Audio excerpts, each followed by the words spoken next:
तपाईँ direct selling business startup गर्ने सोच्दै हुनुहुन्छ या बुझ्दै हुनुहुन्छ? यदि हो भनेदेखि तपाईँ पहिले नै अलर्ट रहनुहोस् कि त्यो डाइरेक्ट सेलिङ बिजनेस हो या स्क्याम हो।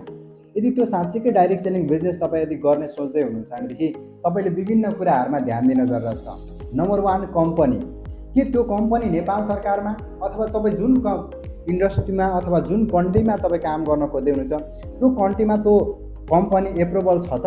भन्नुको मतलब त्यो कम्पनी रजिस्टर छ त?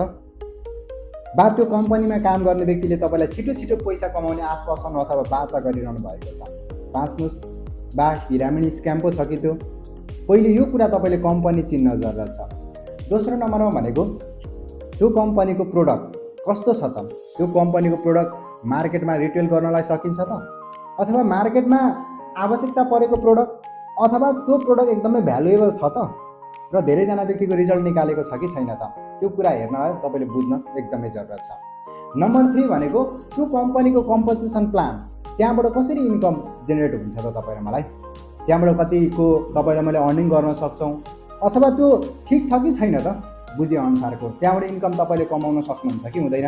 यो कुरामा पनि ध्यान दिन जरुरत छ। र नेक्स्ट भनेको त्यहाँको ट्रेनिङ सिस्टम कस्तो रहेको छ त? के त्यहाँबाट तपाईँको जिरो स्किल भए पनि तपाईँले त्यहाँबाट स्किल डेभलपमेन्ट गरेर अगाडि बढ्न सक्नुहुन्छ त?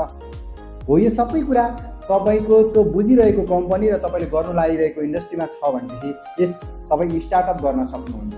र लास्टमा भनेको सुरुको अमाउन्ट कति छ त? एज अ डाइरेक्ट सेलिङ बिजनेसमा तपाईँलाई हाई इन्भेस्ट गर्नको लागि कसैले फोर्स गर्दैछ भनेदेखि तपाईँ विचार गर्नुहोस्, तर तपाईँ त्यहाँ अलर्ट रहन पर्ने हुन्छ, किनकि त्यो स्क्याम पनि हुनसक्छ। किन?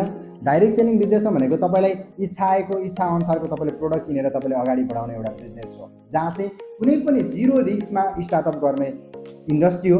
के त्यहाँ कतिको रिस्क छ त? जिरो रिस्क छ र तपाईँले त्यहाँबाट गरेर तपाईँ अगाडि बढ्न सक्नुहुन्छ भने यु क्यान डु इट, तपाईँ अब अगाडि बढ्न सक्नुहुन्छ। यो भिडियो अर्को पार्टमा लिएर आउनेवाला छु।